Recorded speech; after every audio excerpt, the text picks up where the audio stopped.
Hey folks, today I've got a shoulder tutorial showing you essential stretches of the shoulder complex as well as this upper back and chest region. We covered already the best mobility strengthening exercises to maintain good function of the shoulder. So in this episode, I'm focusing primarily on releasing tension.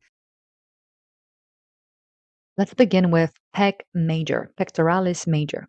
It is the large chest muscle. It takes a lot of real estate around the chest.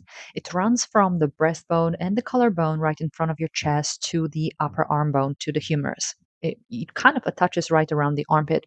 So this muscle pulls the arm across the body and rotates it inwards. So if you spend hours hunched over a desk or holding your phone or doing any activities that require you reaching forwards for extended periods of time, this muscle can get shortened, and when shorter, it will pull the shoulder and humerus forwards, altering the ability of the chest to expand, closing the front of your rib cage, potentially restricting your range of motion, reaching backwards, and also altering your posture.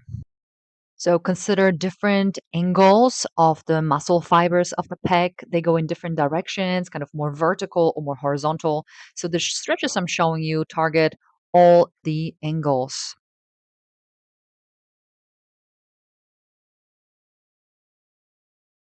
Infraspinatus.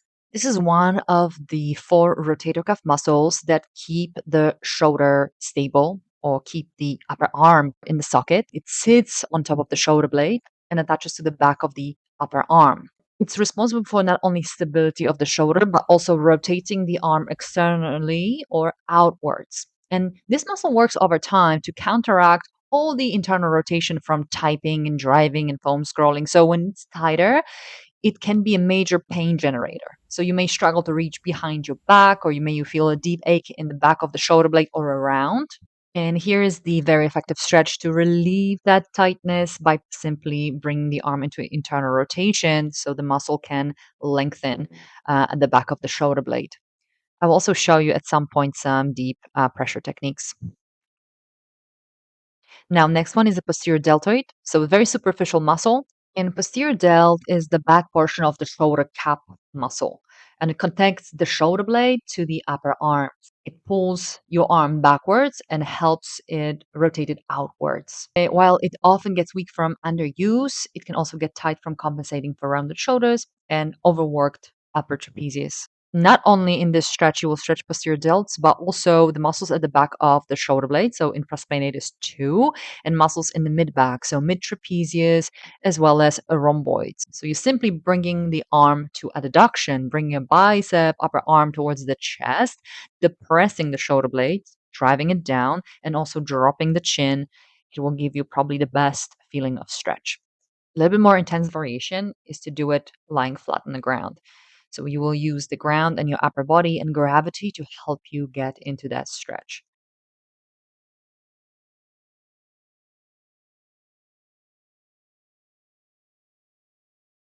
Next on my list are shoulder extensors, Latissimus dorsi and Teres major. Lats are the large wing-like muscles that span from the thoracolumbar fascia in the lower back all the way to the sort of armpit area, while teres major is just a smaller companion. It runs from the shoulder blade to the back of the upper arm, and they together pull the arm back and down. That's what lat is doing. So in order to stretch the lats, you want to do the opposite, external rotation and flexion.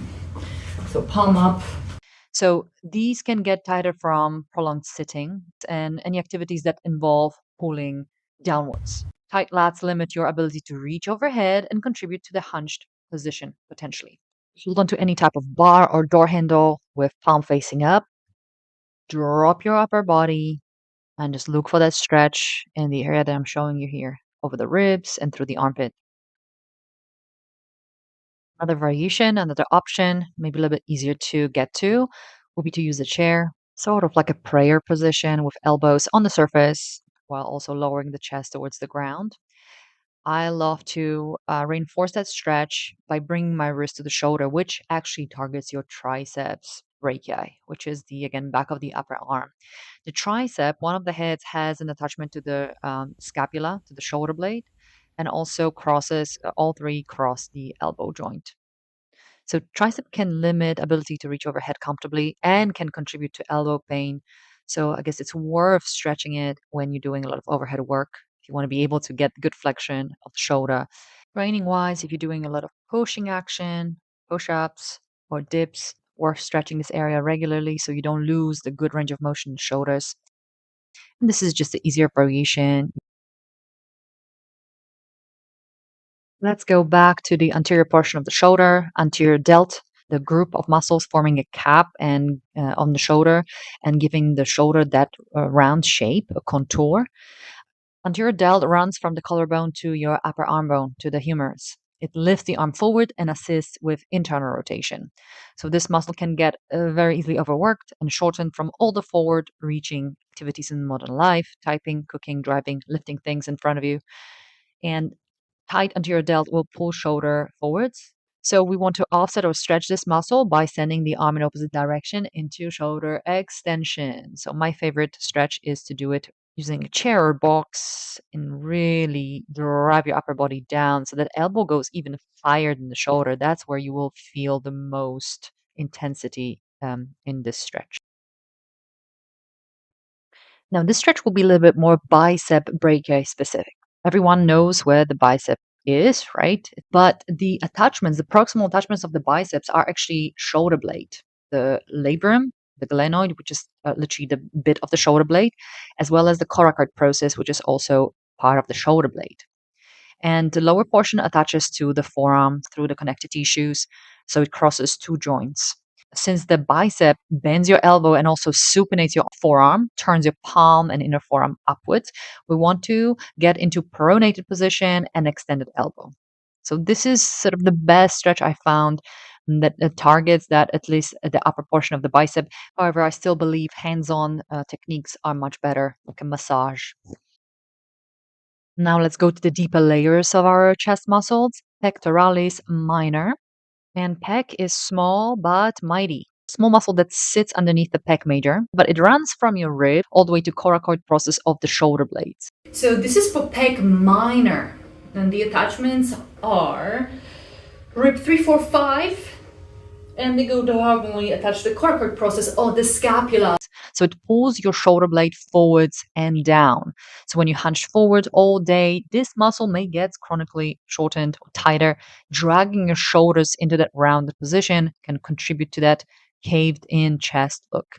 So tight pec minor can also compress nerves and blood vessels because we've got brachial plexus and innervation to the upper arm going in that area. So it can cause tingling in the arms when there is a compression. So you're gonna get this 90-degree abduction, and that's where you're going into pec minor stretch. And last on the list, rhomboids and low mid trapezius stretch. Those two together pull the shoulder blades back together and down and can be frequent pain generators, giving you that burning sensation and ache between the shoulder blades. I really want to stretch this area over here, my rhomboids, but also the posterior aspect of the shoulder blade. I'm going to get a good grip on the frame of the door, hook my fingertips around it, and then lean back and flex. You can do it in the squat, which is a little bit more powerful. Just let the body weight go with it. And that's it for today. Let me know which one you like the most.